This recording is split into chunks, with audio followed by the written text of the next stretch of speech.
Representing the Hindraf leaders who have been called up unjustifiably and unnecessarily by the police in order to record their statements because of what apparently happened at the Raya open house.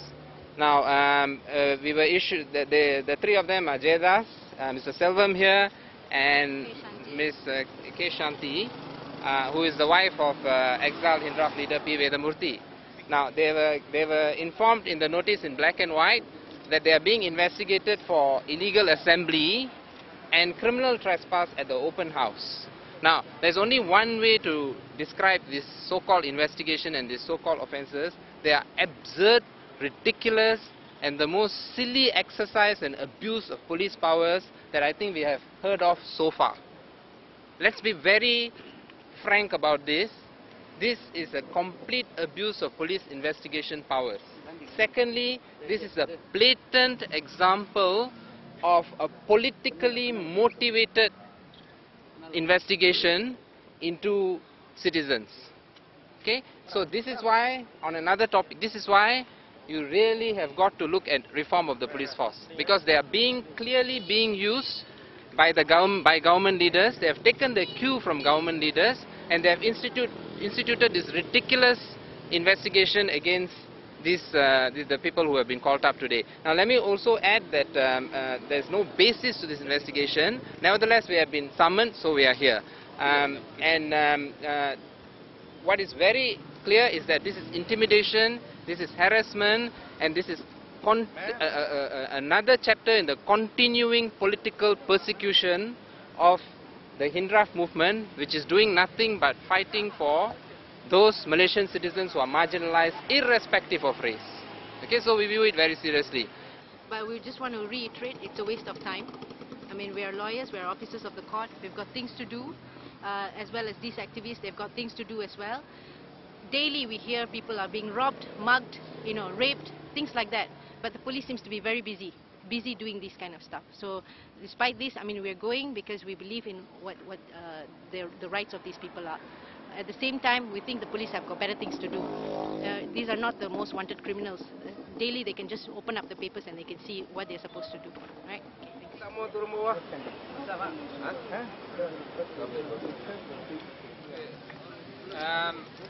The three witnesses, the three so-called suspects, were questioned for over an hour by ASP Sydney Clyde Jeremiah, and a statement was recorded from each of them individually. We were very surprised by this questioning because it confirms everything that we have suspected, that this investigation is nothing more than an attempt to intimidate and to harass Hindraf supporters who had gone to the open house in order to convey their grievances to the Prime Minister. Now, the questions seem to be geared into suggesting that going to the open house is not the right thing to do, that they had behaved improperly by going to the open house and such things. Now, as lawyers, we were quite shocked by this kind of questioning because we were under the impression that the Malaysian police force is being paid by taxpayers in order to investigate real crimes. Instead, they were acting like the moral police in there, and they were asking question of, do you think it's proper to have gone to the open house, and do you think it's the right venue to go and express your grievances? We do not know what this has to do with the police force. So we think it's an utter waste of taxpayers' money to carry on like this and to waste everybody's time with this sort of investigation. Let's be absolutely clear. No offense, and let me repeat this, no offense was committed by any of these individuals or any of the other people from Hindraf or from the support RPK group who went to the open house on that day. There was no offense. It was an open house and people were exercising the democratic right.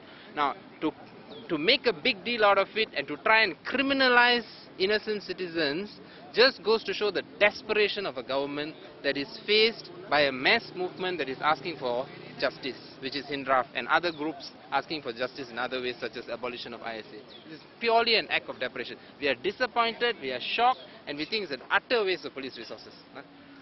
Okay, just give you another example of questions they've asked is like, do you think it's proper to wear this t-shirt? Do you think there's an appropriate dress code to go to the Prime Minister's house?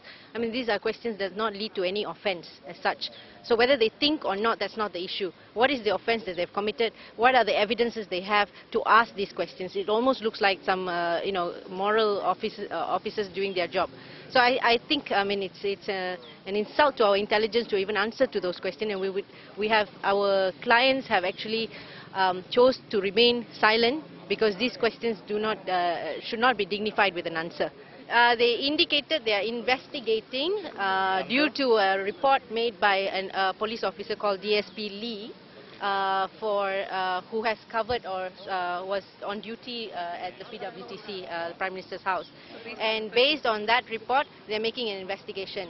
When we probed further what type of offence, under what charge or what possible section, they said Section 27 as well as Section 447, which is in fact a criminal trespass offence.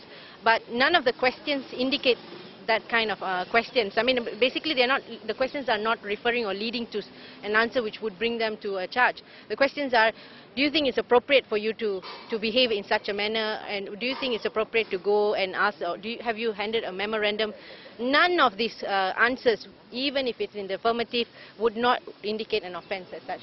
In any case, our clients have chosen to use their right under Section 112, bracket 2, to remain silent as the questions are not either relevant or it is self-incriminatory or may lead to other type of persecution. So because of that, the clients have chose to not answer these questions. They didn't say anything whether they are calling, but it's ridiculous. After all, we are going for Hari Raya open house. For all Malaysian is open. And suddenly, I think this is the first in Malaysia, where you go for Hari Raya, you've been called for questions, answer. But this is the same thing when we went to Anwar's house to appeal. We were welcomed by YB, YB Zuraida, MP of Ampang, and also Manika Wasgam from entrance. And what do you call the friendship, the reception was so beautiful. Why they cannot? Why in PWTC they are treating us like this? Aren't we Malaysians? We are not asking something that is above the law. What we are asking for justice, freedom for the ISA detainees who are unlawfully detained. Raja Petra until today, you see, look at him, and they are talking about menghina Islam. What way? In ISA, there's a lot of Muslim brothers are there. Under Article 10 of the Federal Constitution, there is freedom of association. They have no business trying to criminalize citizens joining together peacefully to bring about economic and social change. That's number one. Number two, Hindraf did apply in order to comply with the Societies Act for registration, and they never allowed it. This was a long time ago. I don't have the exact date with me, but I can confirm with you Hindraf did apply and it was never allowed. So having refused unlawfully, improperly to allow the registration, they now turn around and say that you are an unregistered society. This is the absurdity and the absurd lengths to which the government goes in order to persecute and criminalize people who question their motives and what they do. Okay, so and one more thing that I want to also say is that with the way the questioning went on inside there, it was like an echo of what the government leaders have been saying ever since the Raya open house. This is very strange. Even the types of questions that they were asking seemed to be taken from the script of Syed Hamid Alba or Najib Tun Razak, who claimed that they were being biadab and such like that. So it's amazing. It's absolute confirmation that the police in our country are not independent, that they take the cue from their political masters, and that is the abuse of the trust that the Malaysian people have put in the police force and independent institution. They're abusing the trust of the Malaysian people and allowing themselves to be manipulated and used by their political masters in the ruling government. There's no doubt about it from the way that the questioning went on. Against all citizens, irrelevant whether they're Indians, Malays or Chinese, we all are citizens of this country. First of all, this minister has to learn a lesson. He has to go to the school first. He is talking nonsense, utter rubbish against the Indians. He cannot say all the Indians are bad up. He has used that in the television, TV and also in the mass media. We Indians have dignity, pride. We want the government to charge him under Seditious Act. and also Utusan Malaysia for publishing this kind of words against the Indians.